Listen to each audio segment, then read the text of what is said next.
sebelumnya mohon maaf ya Bapak tidak ada instrumen yang kami cetak secara Oh gitu, karena kami nggak apa-apa. tujuannya tadi tuh mau minta izin terlebih dahulu Oh, awalnya izin dulu. tapi alhamdulillah dikasih kesempatan untuk wawancara langsung, jadi kami sebelumnya terima kasih banyak sudah diberi kesempatan dan mohon maaf ya Bapak kalau mengganggu waktunya. Jadi sebelumnya tujuan kami ke sini itu untuk wawancara terkait pengadaan barang di Pusda seperti itu Bapak. Karena untuk memenuhi tugas mata kuliah manajemen pertukaran di program studi kami. Dan kami diarahkan untuk observasi langsung supaya kami lebih paham detail bagaimana proses pengadaan barang di perusahaan. Dan lebih utamanya proses pengadaan alat-alat kantor. Bapak. Mungkin langsung saja nih Bapak. Oh, jadi sebelumnya perkenalkan saya Nesha dan tiga rekan saya ini ada Arya, Aisyah dan juga Dwi Mas. Berarti untuk pertanyaannya mungkin mulai dari tahapan proses pengadaan barangnya nih Pak. Bagaimana prosedur atau alur pengajuan kebutuhan barang kantor dari unit kerja ke bagian pengadaan?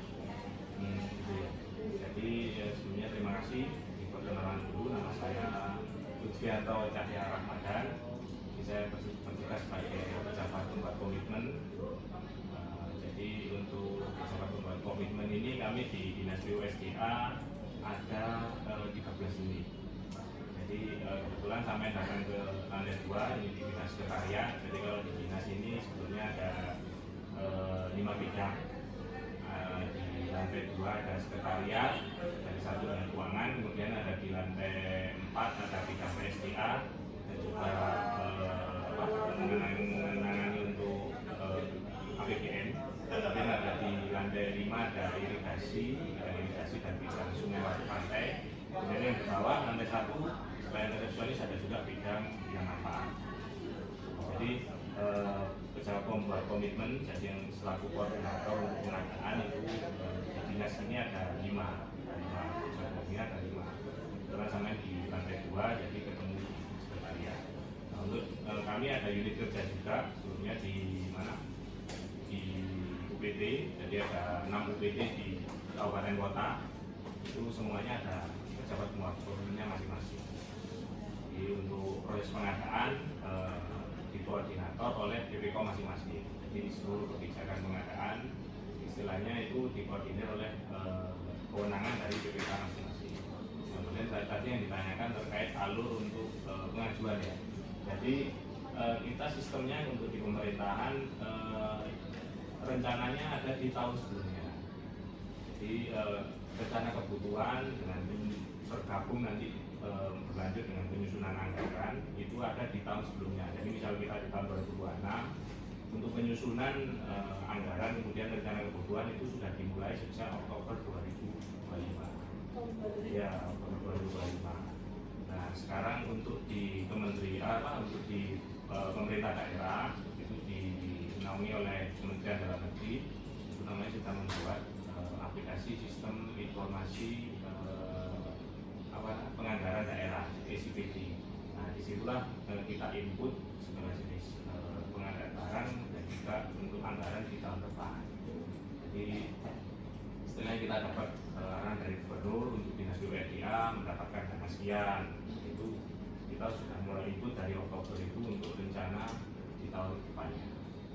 Jadi gitu. Jadi kita belum masuk ke proses pengadaan ya. Jadi kita masuk di rencana anggaran dulu, rencana rencana pengadaan dan rencana anggaran dulu. Nah itu berproses di tahun sebelumnya.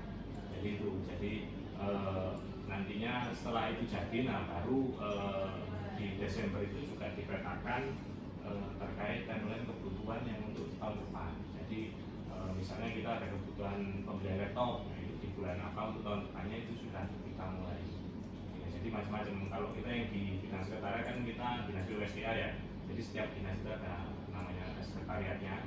Pasti ada sekretariatnya karena untuk mengurusi umum dan kepegawaian. Nah untuk yang di dinas teknis itu untuk tiap OPD beda-beda.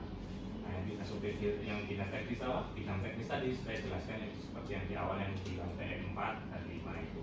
Nah, ini di sekretariat mengurusi di bagian umum. Jadi kita terkait pengadaan security, jasa outsourcing security, jasa outsourcing untuk cleaning service, kemudian pengadaan ATK. Jadi lebih banyak ke hal-hal yang umum untuk keperluan kantor. Nah, kalau untuk yang lebih bidang teknis itu sudah ranahnya di bidang-bidang, dan untuk di UPD juga.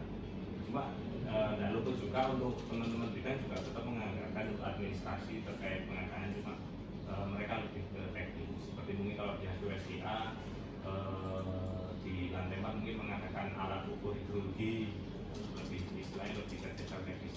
Nah, kemudian teman-teman ini lantai 2 sekretariat, jadi mungkin nanti yang coba saya jelaskan terkait pengadaan untuk barang-barang umum atau administrasi perkantoran. Dan pengadaan dari pihak lantai itu apakah laporan ke Menpak atau ya mereka mengurus di lantai mereka sendiri dan langsung dilaporkan gitu? Iya, jadi kita memang secara berkala ya, ada istilahnya progres. Jadi progres kita akan mengadakan rapat tiap bulan dengan Bapak Kepala Dinas dan juga Bapak Sekretaris untuk monitoring progres dan juga penyerapan anggaran. Nah, jadi proses pengadaannya itu dilaporkan di situ. Cuma untuk kebijakan masing-masingnya itu ada di bidang masing-masing. Jadi pelaporannya cuma, oh progres saya sudah sekian persen Pak. Jadi 1 tahun ini kita mengadakan ini, di bulan Januari kita masih progres ini. Nah, jadi kita laporkannya setiap 8 bulan. Untuk pengajuan barangnya itu kira-kira dokumen yang dibutuhkan apa saja itu?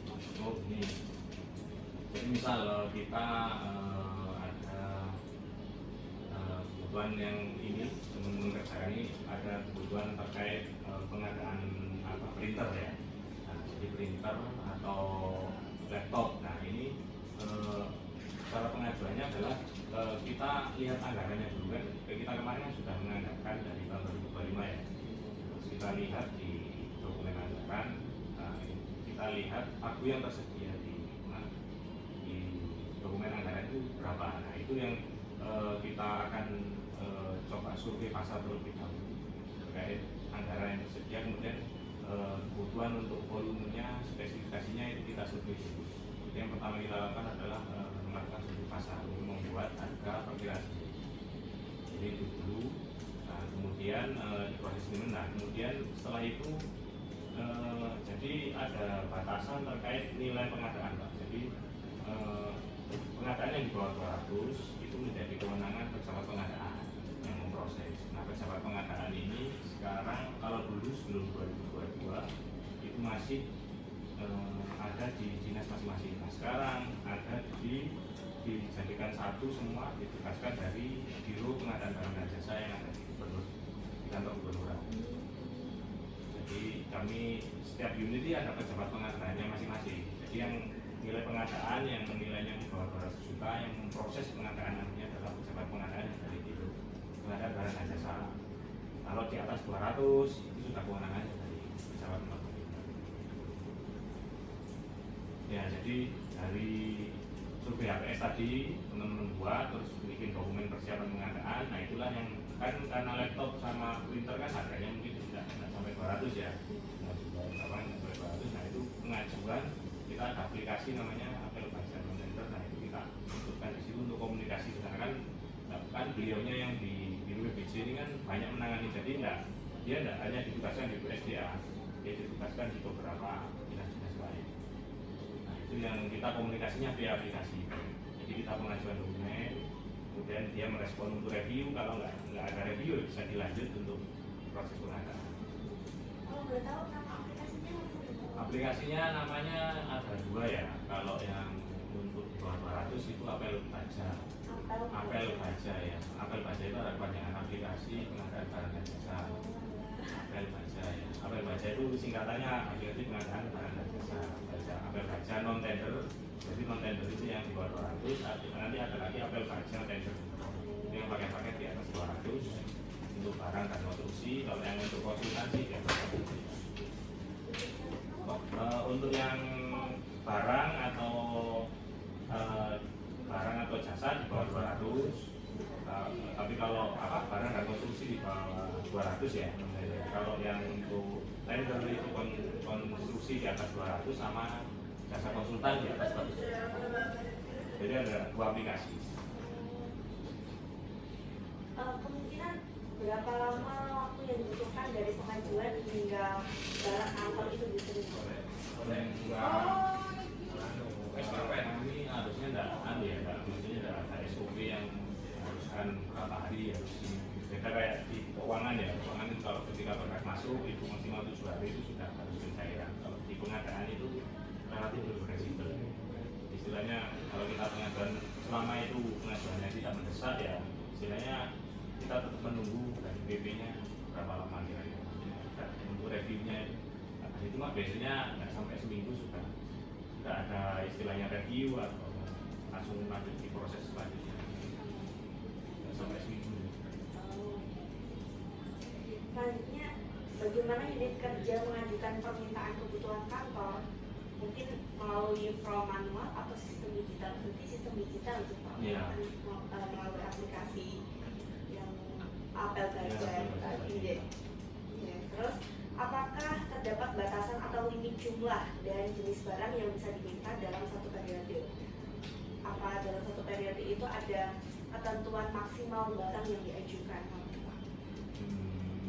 Kalau ketentuan sepertinya tidak ada sih. Jadi kita kan kalau yang di ini ya, maksudnya yang di sekretariat kan rutin ya. Kita kan pasti evaluasi dari tahun sebelumnya. 2025 misalnya kita kebutuhan tinta itu segini. Kita pasti berpedoman pada tahun sebelumnya. Misalnya tintanya, ternyata kita ngadakan pada 100, ternyata yang kebutuhan cuma 80 ya. Cuma tetap kita nanti spendnya ke 100 juga. Jadi kita lebih ke rutin ya. Kita pengajuannya ya maksimal mungkin dari tahun sebelumnya. Ini maksimal karena kan kecuali ini kita ngadakan 10 botol tinta ternyata kurang, ternyata harus 15 ya. Jadinya kita menyesuaikan. Tadi kan agak tambah kita, ada yang tambah, ada yang kurang. Patokannya di tahun sebelumnya. Iya, patokannya tahun sebelumnya. Selanjutnya, bagaimana mekanisme persetujuan permintaan barang dari atasan atau kepala unit kerja? Jadi gini Pak, apa namanya?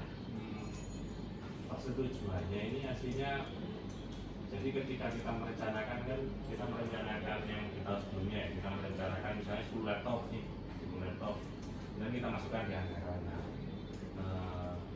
Ini nantinya ketika pelaksanaan pas di tahun berjalan di tahun 2026 ini tim teknis pasti menanyakan kepada BPK. BPK ini tim teknisnya yang jadi saya ini bekerja dibantu oleh teman-teman tim teknis. Itu BPK ini untuk membuat APS, kemudian membuat kontrak juga yaitu dibantu oleh teman-teman. Nah, tim teknis ini pasti sebelum melakukan pengajuan tadi pasti menanyakan kepada BPK. Ini untuk barang ini apa jadi maksudnya jadi direalisasikan atau seperti apa? Jadi konfirmasi ketika oke, nah teman-teman tim teknis mengecek di anggaran ada, nah baru teman-teman lagi membuat APS di pasar. Berarti alurnya dari BPK, kemudian tim teknis, kemudian sampai pasar, baru diadakan barangnya. Selanjutnya, apa yang dilakukan jika barang yang ada di gudang itu stoknya habis Pak? Yang diminta itu tidak ada di gudang atau tidak ada stok gitu? Kan apa ini buat dibawa ke sana maksudnya ada sesuai prosedur ya. Jadi kan biasanya kan bisa tiap akhir tahun kan pasti ada stok 6 barang ya. Nah, kemudian setelah itu kita melakukan proses pengadaannya di tahun. Nah, ketika barang diminta ada di mana? Ada di gudang. Teman-teman pasti dari tim teknis berarti kita perlu mengajukan ini yang urgent. Itu yang jadi kita butuhkan. Atau memang lah, kalau memang yang terjadi tidak ada ya, maksudnya ternyata saya butuh tinta merek ini, ternyata pas di perencanaan anggaran lupa nggak dianggarkan.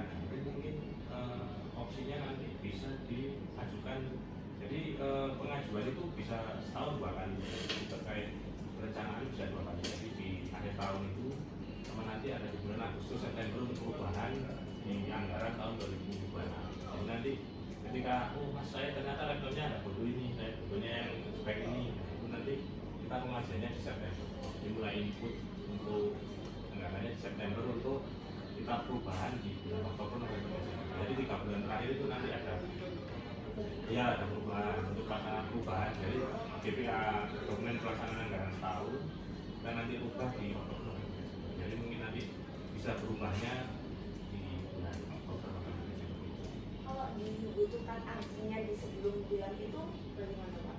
Nah itu artinya itu Artin apa? ya seartin apa Oh. kalau memang itu ini jadi kalau secara rutin saya belum selama 3 tahun berapa, jadi belum ada menemui ya kalau terkait hal rutin ya. Cuma saya sempat menemui yang terkait ada di bidang-bidang di hal teknis itu ada kadang 1-2 kebutuhan khusus untuk terkait permintaan gubernur. Kadang ada permintaan gubernur, kemudian ada juga yang di UPT terkait ada tanggap darurat atau istilahnya ada longsor. Nah itu nanti kita langsung bersurat, istilahnya bersurat ke gubernur terkait administrasinya, terkait yang kita butuhkan. Nah itu langsung bisa perubahan, saat itu bisa langsung istilahnya perubahan anggaran mendahului yang namanya ada. Gitu ya, itu cuma dikhususkan untuk hal-hal yang ada dasarnya tadi. Tidak bisa kayak ATK ya gitu ya, nanti tunggu beberapa ATK atau hal yang mungkin. Cuma kalau yang hal spesifik itu tadi ada permintaan gubernur atau ada surat dari bupati ke gubernur terkait Pak ini untuk penanganan segera misalnya jembatan atau saluran yang patah, nah itu bisa diajukan dan bisa ya, kalau itu ada kemungkinan masih bisa, cuma terkait hal khusus tadi. Selanjutnya ini masuk ke proses pemilihan dan penetapan pemasok. Bagaimana perusahaan menentukan atau memilih pemasok barang di kantor? Jadi Mbak, untuk proses pengadaannya ya, kita sudah masuk proses pengadaan tadi yang di bawah 200 oleh PP. Jadi di pemerintahan sekarang tidak lagi menggunakan manual, jadi tidak menggunakan manual. Sekarang pengadaan sudah melalui e-purchasing. E-purchasing itu yang bisa kita pakai ya, yang bisa kita pakai. E-purchasing ada banyak contohnya, ada gratis ongkir. Jadi itu tidak platform-platform seperti Tokopedia atau Shopee. Cuma itu untuk dikhususkan untuk pemerintahan. Ada e-katalog Dasina, dan gratis ongkir. Itu aplikasi sendiri nggak, Pak? Iya, itu aplikasi sudah dari LKPP, jadi lembaga yang menangani pengadaan dari Jakarta itu membuatkan namanya e-katalog Dasina. Nah, e-purchasing banyak, ada e-katalog Dasina, nanti ada turun lagi namanya toko daring. Toko daring itu yang mengelola dari Pemprov masing-masing. Jadi kalau Jawa Timur ada Market, dan nanti coba di search ada di Market, ada gratis ongkir, ada Jatim Bejo, macam-macam. Kalau banyak ini bisa di sana. Jadi semua etalase atau barang yang kita butuhkan semua sudah ada yang di situ. Jadi kayak kita buka Shopee lah, kita buka Shopee, kita ingin laptop, nah kita tinggal pilih. Jadi semua ada tersedia di situ, kita melakukan nego di situ, kita melakukan transaksi di situ. Nah pembayarannya pun prosesnya nanti melalui sistem. Jadi nanti sistem mengeluarkan invoice, yang invoice itu nanti muncul kode pembayaran QE atau QR code. Jadi itulah nanti yang diproses oleh keuangan ke bank. Jadi semua platformnya sekarang sudah ada. Tidak ada lagi yang dulu manual membawa dokumen, tidak ada lagi. Untuk aplikasi itu sudah ditetapkan dari Ya, aplikasi sendiri. sudah dari 2022 kita istilahnya. Platform itu dulu masih versi 5, sekarang update lagi versi 6. Lalu kriteria apa saja yang digunakan dalam memilih barangnya, Pak? Nah itu tadi, jadi kan teman-teman kan selama ini survei ya, survei terkait harga itu tadi, harga pasar. Nah kemudian kriterianya kita istilahnya memilih dulu penyedia yang verified. Pasti kan kayak Tokopedia kan pasti ada tuh kemudian tentang yang umum atau merchant ini kan apa itu kan Sudah terpercaya. ya sudah terpercaya. Terus terkait kita istilahnya ongkirnya juga, nah kita pilih dari situ. Jadi banyak pertimbangan dari teknis survei itu tadi dari teman-teman pasti memberikan gambaran itu sendiri, kemudian ada kampus sendiri, kemudian ada juga pajak, kemudian ada keuntungan.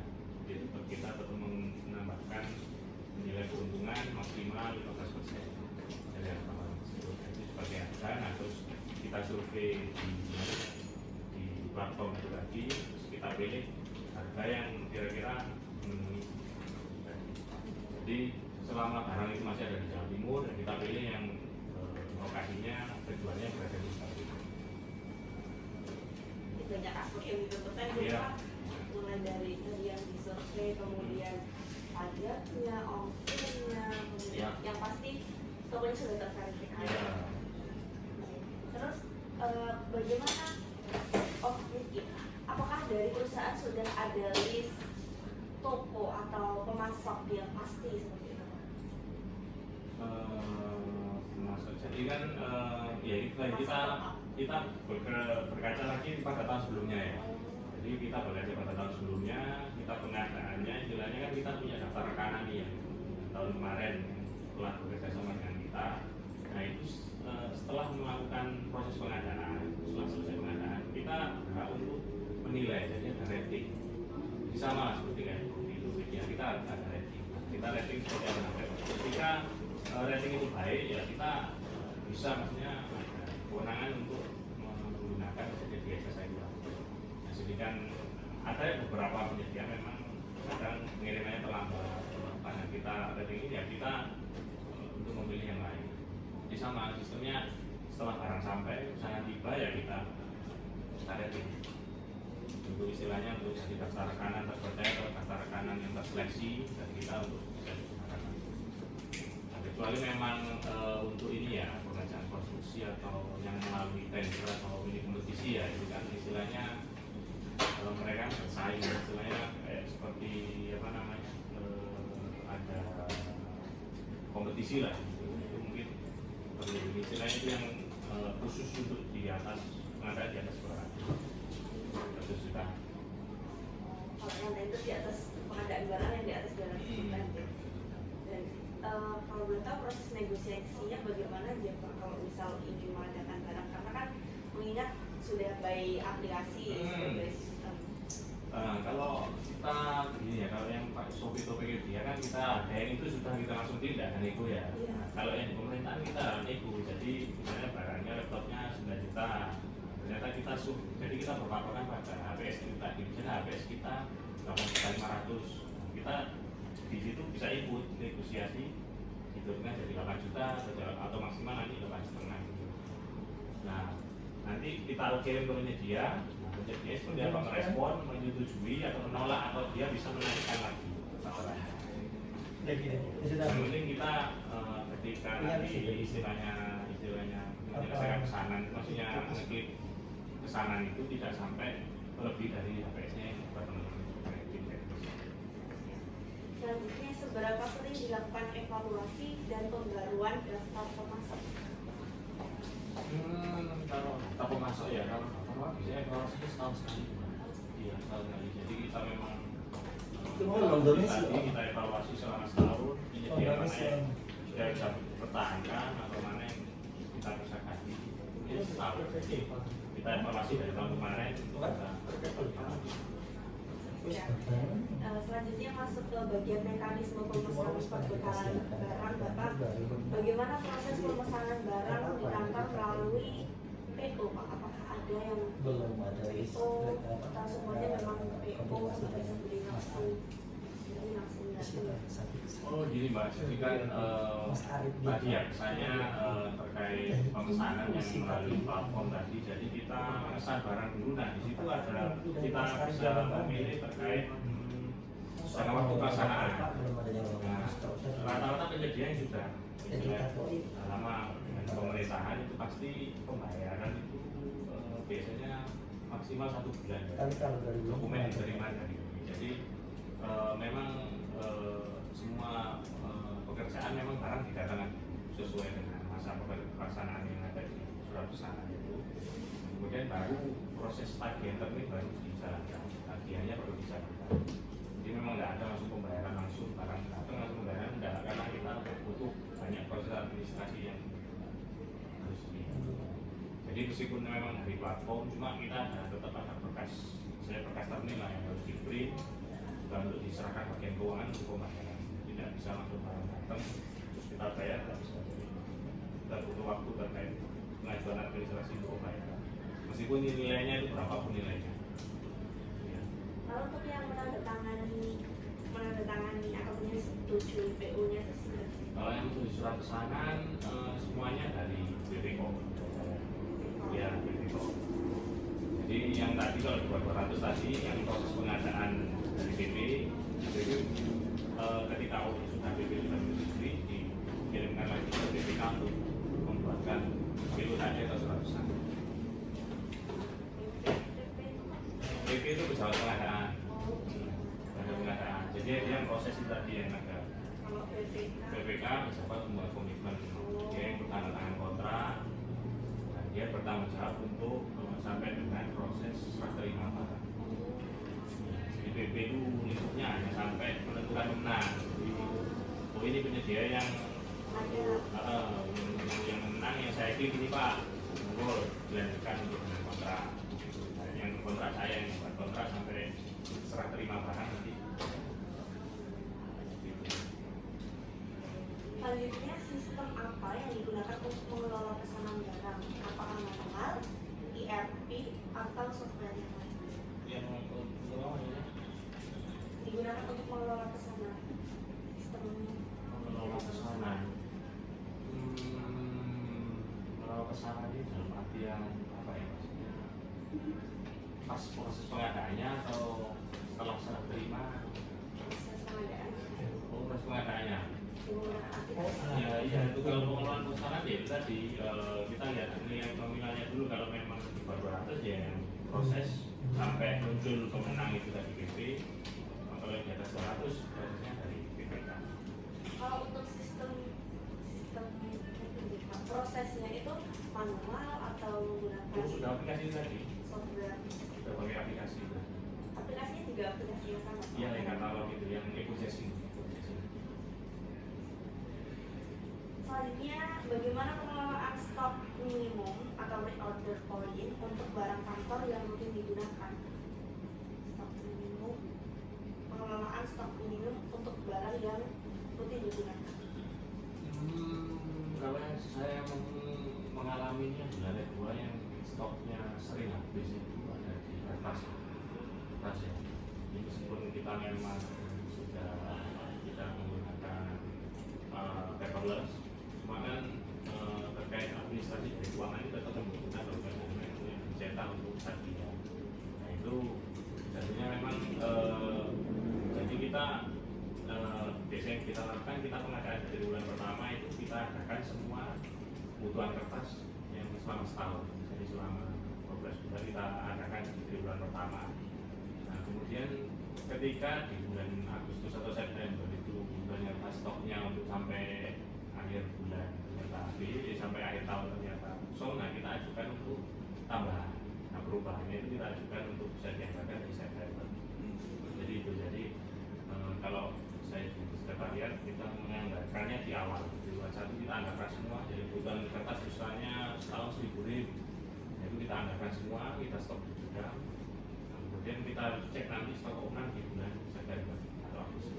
Kemudian untuk kebutuhan kira-kira kan kita sudah tahu kebutuhan dari pemakaian Januari, Februari, Maret, April, Mei sudah ada. Nah, itu kita kalkulasi Oktober, November, Desember apakah masih memungkinkan dengan stok yang ada. Itu kita evaluasi, kalau memang ukuran ternyata sampai Desember dulunya 1.500 ya kita nanti di Agustus September kita lakukan 100 untuk pengadaan.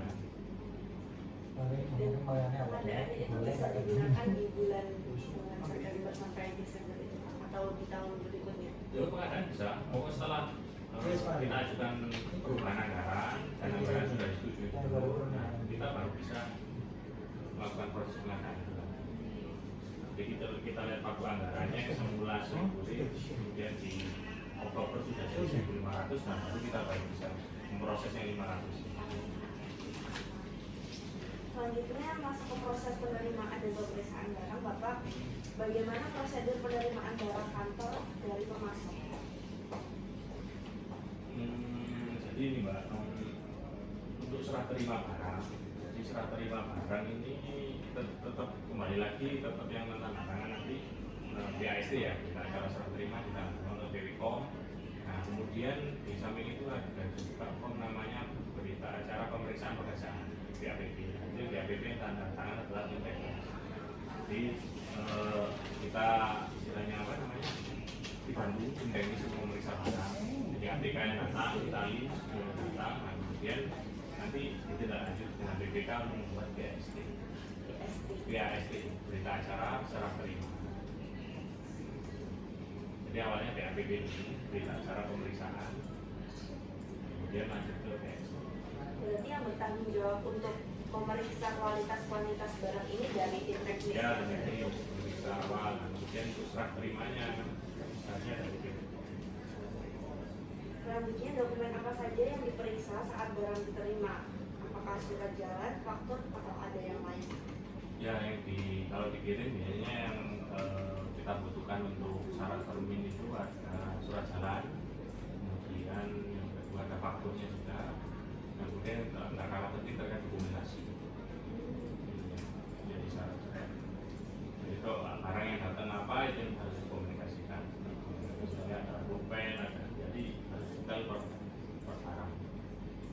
Lalu barangnya kalau misalnya yang diterima itu tidak sesuai pesanan atau rusak seperti itu bagaimana? Jadi kalau tidak diterima sesuai pesanan, nanti di berita acara periksanya diberi catatan. Di catatan barang yang datang kurang atau yang diterima rusak. Nah itu nanti penyedia nanti diberi waktu untuk mengadakan kembali. Jadi kita tidak akan BAST sebelum barang itu benar-benar dinyatakan diterima semua sempurna. Bagaimana pencatatan hasil surat penerimaan yang dilakukan, Pak? Jadi kan tadi sudah diterima barangnya, lalu pencatatannya prosesnya hanya BAST itu saja atau ada proses yang lain?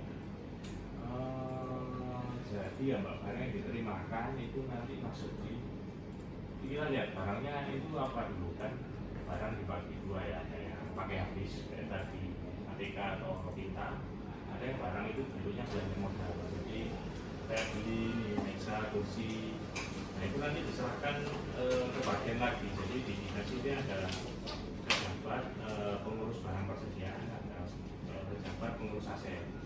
Antara yang pejabat apa pengurus persediaan tadi untuk yang mengurusi pakai habis.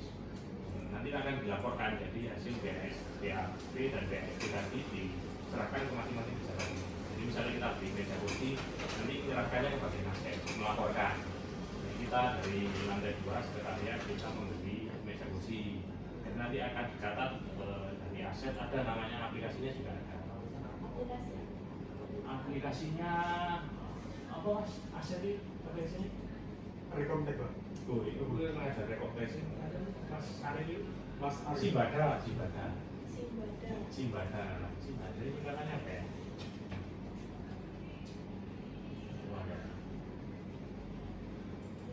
Jadi untuk pencatatannya itu di Simbada. Ya, Simbada semua. Simbada. Bapak sebelumnya ini kan mau mematikan videonya, Bapak mungkin sudah cukup untuk bukti dokumentasi videonya, tapi untuk proses tanya jawabnya masih ada beberapa bagian yang belum saya tanyakan juga Pak. Jadi saya izin.